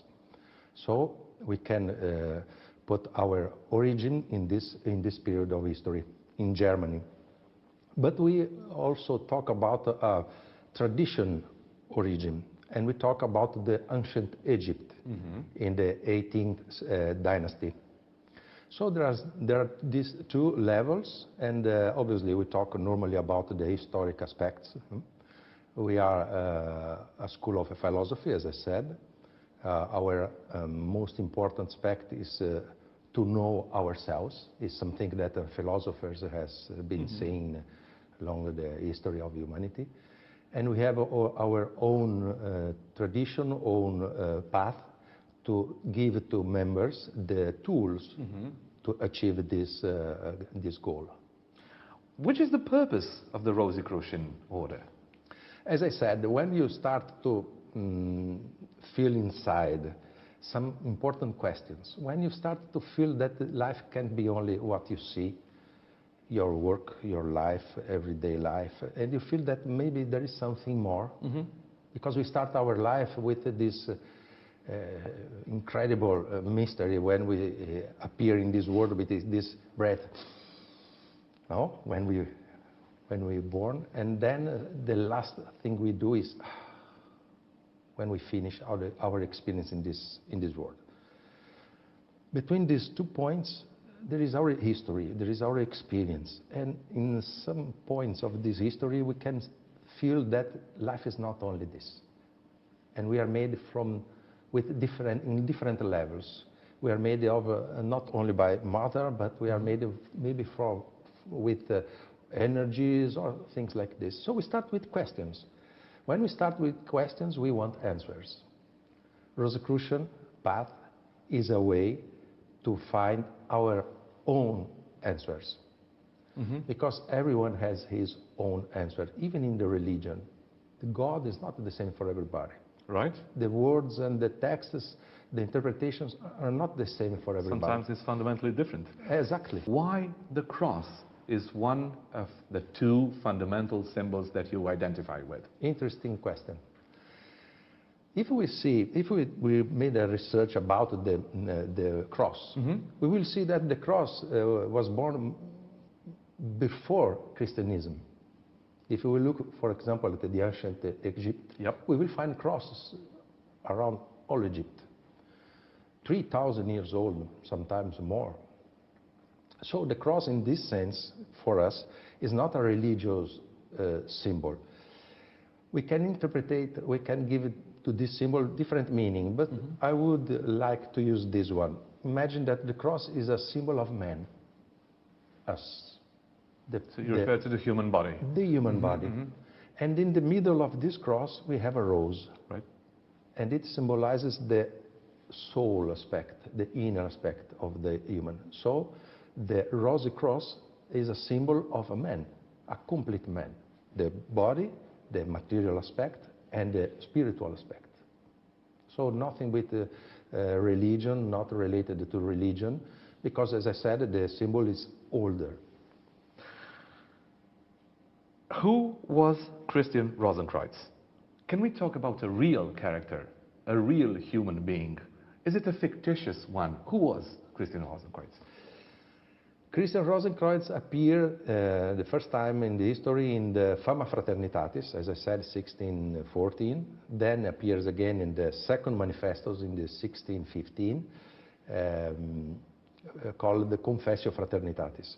And in the third manifesto, in the 1616, and the chemical wedding of Christian Rosenkreuz. This is a myth. It's not a real person. It's a symbol. Okay. It's completely symbolic. When we read these documents, everybody can find it on the internet. Type in Fama Fraternitatis. you will see that the text is very symbolic. The journey of Christian Rosenkreuz around the world, everything he has learned, all the aspects he taught, then the order, how he organized the order is completely symbolic. So it's not a real person, historical person. A question from one of our virtual viewers could be something like this. You have a cross as a fundamental symbol. You have a character, which is a fictitious one, Christian Rosenkreuz. Why Christian? Why not Joachim? Why not Helmut? Why not any other name? Yes. A cross and a name which is Christian. Yes. Yes, in this aspect, about this aspect, we must consider the historical aspect, where the movement appeared. It appeared in Europe, in the north of Germany, some years before the 30 Years' War. Yep. Okay. And Europe was living a very difficult period. We would say like we are living today. Yeah? A difficult period. We had a lot of wars based on religion, different visions. It's important to remember, for example, that Giordano Bruno in Italy, some years before, was burned in a square for his ideas. So we were living a very difficult period. The movement appears in North Europe, and obviously this was a period where in Europe we could talk only about Christianism. So for this reason, the movement and the documents, the Fama Fraternitatis, for example, they use a language very similar to Christianism, because it was important that people with their culture could understand the words and even the symbols. So it's full of symbols of Christianism, okay, but even of Hermetism, Kabbalah, and so forth. This is a very legitimate question. Is the Rosicrucian Order a secret society? No, I am here. I think that is the best answer. We are not secret. Maybe, maybe in the past, yes. As I said, Giordano Bruno, only for his thoughts, he was burned, Galileo Galilei. We can see if we see the history of science, even the science, It was not easy, that period. So we can understand that maybe in some periods of history, it was necessary that some movements like ours was secret. Yep. Not now. We are completely open. Our activities are known. You can find our activities on the internet. We have meetings open to people. I did it myself. Yep. Yes. So absolutely nothing based on secret. We will come back to this accessibility, to this degree of accessibility. But when somebody hears order, when somebody hears Rosicrucian order, from books, old books, education, when you hear order, one might say, this has to do something with secrecy. That's the normal way of thinking. People should think. Now, which is the connection in between the Rosicrucian Order and the Freemasonry? Okay, let me say only a few words about order. We have the order of doctors, the order of lawyers, architects, and they are not secret using this word. In the past, the 200 years ago, some members of the movement, the Rosicrucian movements, were members of Freemasons also, were Freemasons. So in the past, in the history, we can find some connections. But what we can say is that these are two different schools with two different methods. Obviously, with respect to, because inside the order we have Freemasons, and it's normal as we have Christians or Hebrews. It's not important, this aspect. But these two schools are completely different. They follow their own method and nothing more. In the past, Freemason used the title of Knight, Rosicrucian Knight, for some degrees, because maybe remembering this connection in the history. But today we don't have any connection anymore. Okay, which is the connection of the Rosicrucian Order with alchemy? We practice alchemy, but a special kind of alchemy. Let's talk about that. We are not interested in to produce gold. It seems strange. Okay, if somebody knows how to produce some kilos of gold, okay. No, but joking. And we practice a kind of alchemy, we call it spiritual alchemy. We understand that, as we said, the rose, for example, the rose is an unfold rose. It means that we can we can find inside us some process that produces transformations, real transformations. So it's an interior alchemy. Absolutely. Okay. We call it spiritual, but with this meaning, it's an interior alchemy. The most important aspect for us is to transform the personality. It's interesting also because in the maybe 80 years ago, when the psychologists started to study alchemy, Carl Gustav Jung discovered the meaning of the language used by alchemy. Right. If you read something about alchemy today, with the language used centuries ago, it's completely impossible to understand. Jung made some studies and he discovered that those processes in reality is not a process, they are not process to produce gold, but it's a process that transforms the alchemist. And this is what we call spiritual alchemy. We are interested on this aspect, to produce transformation inside us, a new way to see the reality, to interpret our own life. Is the old understanding of alchemy or the old practice of alchemy still existing? Yes, we have members that they like to study, they study, they practice, because, as you know, we have members interested in different aspects of the old science, and even on the alchemy on this aspect.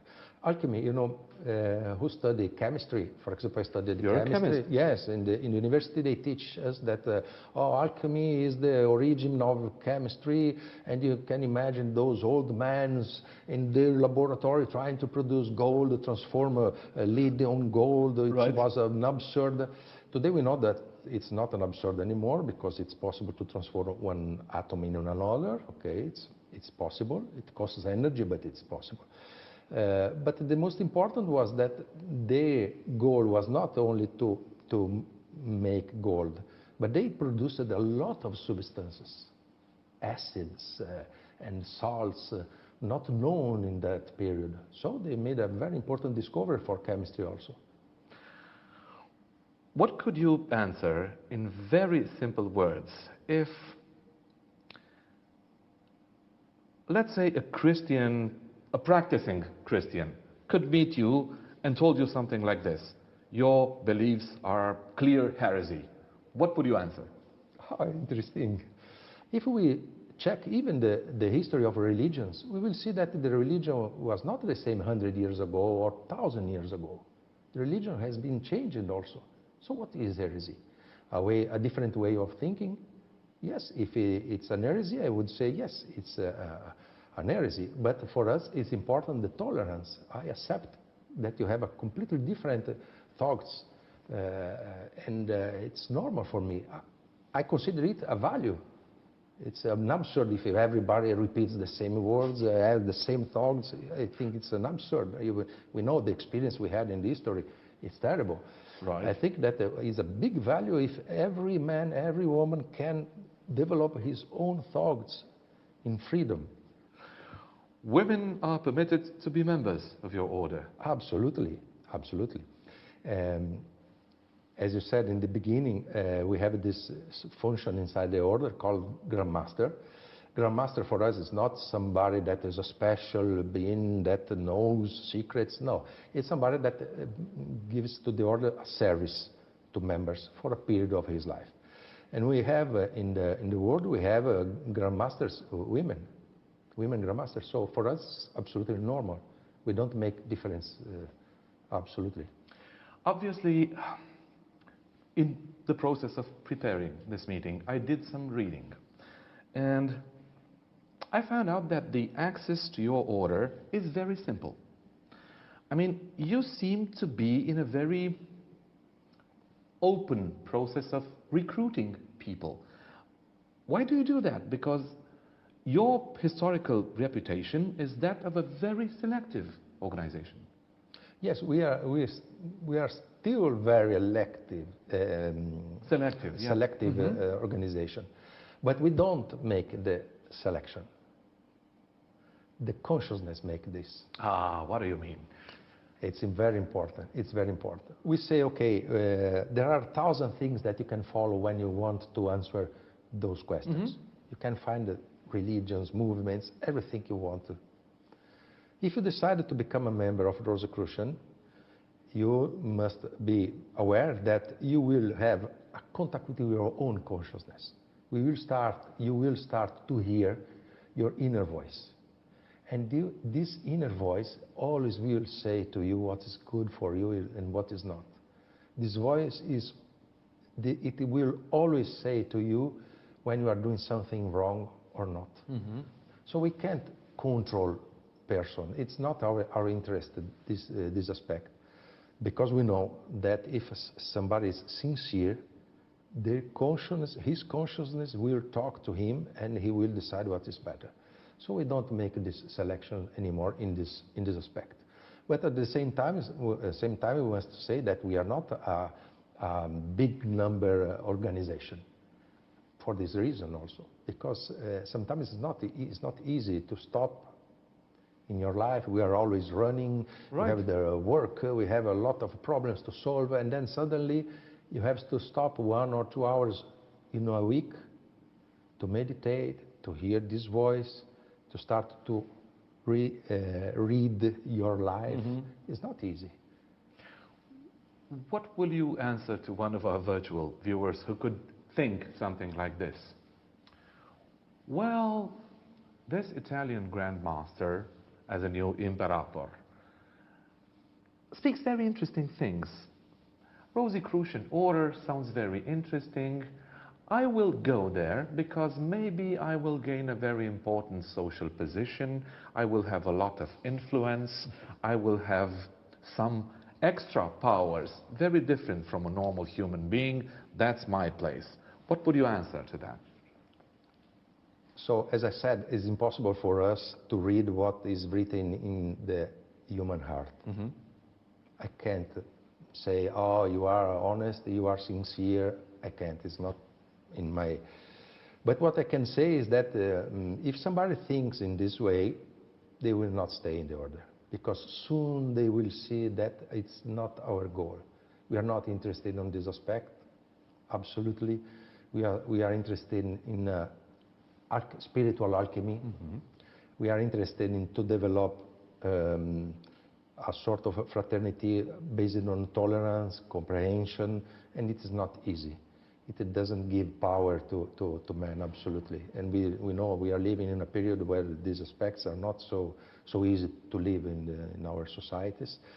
So what I can say is that it's an illusion. And if somebody with these thoughts become members, soon we will leave the order, soon.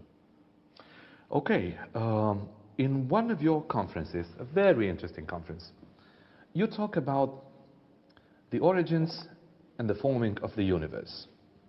You talk about the Big Bang, but you also talk about the consciousness of the divine. You talk about primitive life forms, but you say that they are stirred by the law of love. You talk about a universal soul, which is the very essence of every atom, you say. There's science, and there's something else in your discourse. What is that something else? This something else we call mysticism. Mysticism for us is not a practice where I go to the top of the mountain and I stay alone all my life, meditating and praying. No. Mysticism is an experience.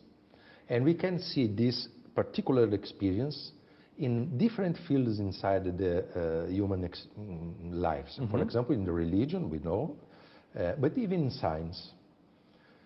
There are some levels of science when we observe some aspects that touch us deeply. We see a sort of order, a sort of intelligence, a sort of equilibrium working on the matter, on the structure of universe, on everything. Cosmologists used to say that when you study the universe, the impression you have is order. You see everything is in the right place. We talk about the Big Bang to discuss about how everything has begun. And then obviously it's interesting because we see these first atoms appearing in the beginning of this phenomena. These atoms started to become more complex, appeared a lot of atoms.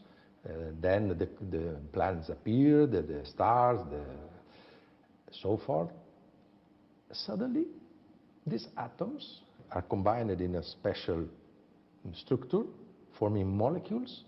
These molecules start to combine and to produce a completely different structure called cell. Right. And cell is able to reproduce itself, to react to the environment, and so it's incredible. It's what we call life. We are saying that atoms can be organized in a way to produce life, and suddenly this life, these cells can organize different structure, more complex, and suddenly we appear in this little planet, and we are a composition of cells made by molecules, made by atoms. So we are a composition of atoms that are studying universe. Right. It's like we could say the universe has created a structure to study itself. Or to contemplate itself. So when you observe all this process, even under the science point of view, you feel something inside that is like a mystery. Mystery is not something that is, mystery for us is this experience of wonder, something that is incredible. This is the aspect that science is touching now. You know, neuroscientists are studying the consciousness, for example. It's a mystery. How is it possible that atoms organized in this structure can start to think, to imagine, to dream, to compose music? How is it possible? It's a mystery for science also. So it's very interesting for us. This is one aspect of the spirituality, is one of those aspects that we study inside the order. You talk in such nice words about this mysterious experience. But are you aware of the fact that we live in a time of quantum physics, astrophysics, and you talk about a universal law of love? Isn't this a little bit ridiculous? End of quotation. What would you answer to that? Yes, it depends. You know, when we start to talk about aspects like philosophy or even science, or in Italy I joked to say soccer, it's important that we achieve an agreement about the meaning of words. Because if we don't have an agreement, maybe I use a word, you give it to this word another sense, so and the communication is not perfect. I agree. When we talk about love, we are not talking about the emotional love or the love that one man can feel for a woman or for my child. We are not. This is one aspect. When we talk about love, we talk about a law that maintains all this equilibrium. It's interesting because even Einstein was looking for one equation to unify all the fields. Okay, maybe it was an intuition. Maybe he could feel something inside that it must be only one equation that describes all these fields, all these basic aspects of life. So we can identify some reality, some aspect that keeps all the universe in this equilibrium, and call this aspect, this unifying aspect, love. So this is the word used in this sense is what we mean when we use the word love. Because it's very hard for a contemporary human being living in a very practical, a very palpable, a very material world to operate with metaphors. It seems something very, not very hard, but not very useful. metaphors don't seem to be very useful nowadays. What do you think about that? I agree totally with you. But there are aspects that can't be described with the logic thoughts. There are aspects that can be described only by metaphors, analogies, symbols, and again, it's true even for science. If we imagine when the quantum physics was born, they immediately started to verify through these experiments that the logic we are used to use was not working anymore. Some structures are matter and vibration, not matter sometimes and vibration sometimes, but at the same time. For our logic, it's absolutely impossible. Or something is matter or something is vibration. No, quantum physics showed us that some structures that compose our body also are vibrations and matter at the same time. So when you start to talk about these aspects that are against our logic, it's very difficult to use the normal vocabulary. It's very difficult because the vocabulary are not able to transmit, to show, to define this specific experience. So in the quantum physics, we use mathematics, and in the mysticism or spirituality, we must use this kind of languages. And if we look around us, this is the language of art. Art uses this language. It's a symbolic language. It's something that is to talk to our soul, not to our brain. So this is the difference, and we need it because we have these both aspects inside us. We are rational beings. It's very important. We use our brain to define, to analyze. It's very important. But there are other aspects that touch us in the heart, in the side, and these aspects I can show to somebody else only using metaphors or the language of art, for example. Here's a very practical thing. You talked about the fact that regardless of the religion, each human being could be a member of your order. One could think something like this. So one could think, I'm a Christian. I will never be near a Muslim in any type of organization, in any type of practical situation on the face of this earth. I mean, I cannot be a brother in a brethren organization with a Muslim. What would you answer to that? So when we analyze some aspects of our life, it depends the position where we are. If I am in the top of a mountain and I look in the bottom, I will see a reality. If I am in the bottom and I look at the top, I will see another reality. So it's very important to change the position we are when we analyze some aspects of our life. We know that this is normal, that I trust that Christ can save me or Muhammad can save me. It's normal. It's our faith is what we feel inside. It's absolutely normal. What is not normal is that we fight for this position. It's not normal. It happens because we observe each other in a position, in a completely wrong position. We should see that God or love or the law is working on different levels, and it's the same for everybody. So in the order, for example, as I said, we have Christians, Hebrews, and we don't have problems on this aspect because they understand perfectly that what they are looking for, what they are searching for, is the same for everybody. So I live my life in my religion without problems, and then at the same time I want to mix a research, a specific research. I want to follow this path, to go deeply inside some aspects, symbolic aspects, and then what I discover that we use different languages, but to say the same thing. So the only result of this path can be the fraternity, the respect, the tolerance. Because you use a language based on your culture, the part of the world where you grow up, and things like that. And so the difference is only this. but we are talking about the Satan. Em 1611, 2 documentos circularam pela Europa, afirmando ser a Fama e a Confissão da Fraternidade da Rosa Cruz, intitulados em latim como Fama Fraternitatis et Confessio Fraternitatis, respectivamente. A teologia dos documentos poderia ser considerada um luteranismo confessional esotérico, sobrepondo o cristianismo à prática cabalista. Contém a história sobre o fundador da fraternidade, Christian Rosenkreutz, que viveu no século XIV, de como ele estabeleceu a ordem, que agora anunciava sua existência ao público e aceitava novos membros.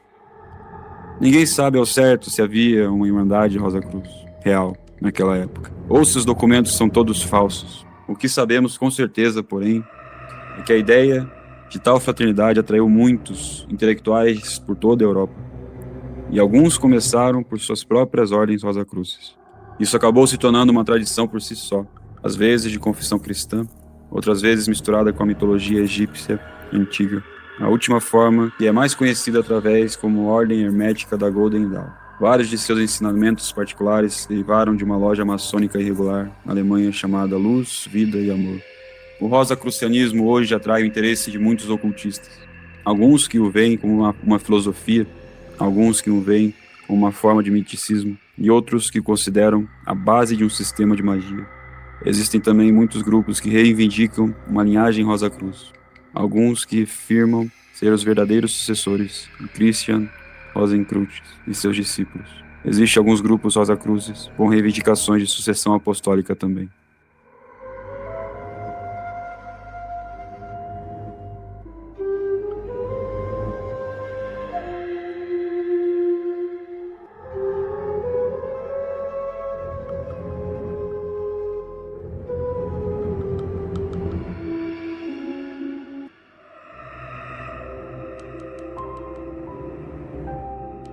Sejam todos bem-vindos ao canal Mestres do Passado, e hoje apresentamos algumas reflexões sobre a Igreja Invisível descrita pelos Rosacruzes.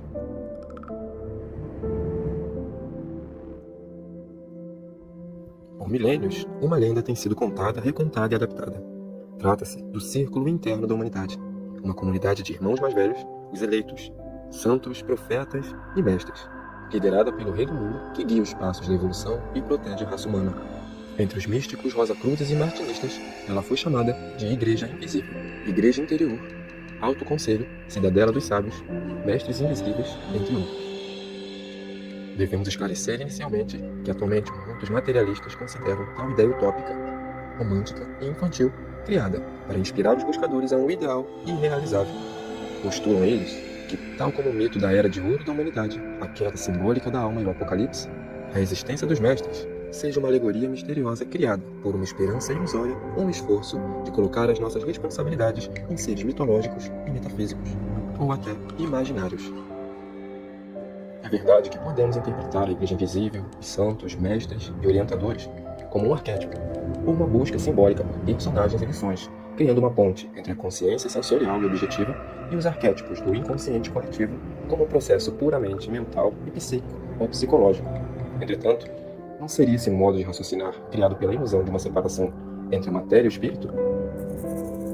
Onde inicia e termina aquilo que chamamos de matéria, onde termina o mental e onde começa o espiritual. Nenhum de nós pode responder a essas perguntas de forma absoluta. Ainda que a fantasia humana e a sua busca por super-heróis que se unem em prol de uma salvação seja algo infantil, e ainda que todos os membros de todos os grupos queiram se sentir eleitos, especiais, tendo logicamente o seu grupo um monopólio sobre a espiritualidade e a verdade, há algo que pode ser compreendido quando estudamos as manifestações e as crenças das religiões e também da cultura moderna. Os grupos místicos, esotéricos, ocultistas podem auxiliar, assim como as religiões, no despertar da alma e no desabrochar do potencial do ser humano e das faculdades da alma, melhorando assim o indivíduo e a sociedade, mas não podem ter um monopólio sobre aquilo que está acima dos próprios mestres. Apresentamos trechos para que cada um forme a sua opinião, medite e reflita sobre um assunto que já foi considerado secreto em vários círculos místicos e grupos esotéricos, antes de tal revelação ser permitida pelos mestres invisíveis e colocada em livros por necessidade. Sejam essas palavras uma inspiração para nossas vidas, se assim os nossos corações desejarem. A Igreja Interior é uma sociedade cujos membros estão espalhados por todo o mundo, mas ligados intimamente pelo espírito do amor e da verdade, ocupada sempre na constituição do grande templo para a regeneração da humanidade, pela qual o reino de Deus há de se manifestar. Esta comunidade de luz existe desde o primeiro dia da criação do mundo, e sua existência permanecerá até o último dia dos tempos. Ela é a sociedade dos eleitos, que distinguem a luz das trevas, separando-a em sua essência. É dela que todas as verdades vêm ao mundo. Ela foi a escola dos profetas e de todos aqueles que procuram a sabedoria. E é somente nessa comunidade que se encontra a verdade e a explicação de todos os mistérios. Ela é a comunidade mais íntima e possui os membros de todo o universo. Eis as ideias que se podem ter dela. Em todos os tempos, o exterior tinha por base um interior, do qual não era mais do que a expressão e o plano. Assim é que em todas as eras existiu uma assembleia íntima, a sociedade dos eleitos, a sociedade daqueles mais capazes para a luz e que a procuravam. Esta sociedade íntima era chamada o santuário interior ou a igreja interior.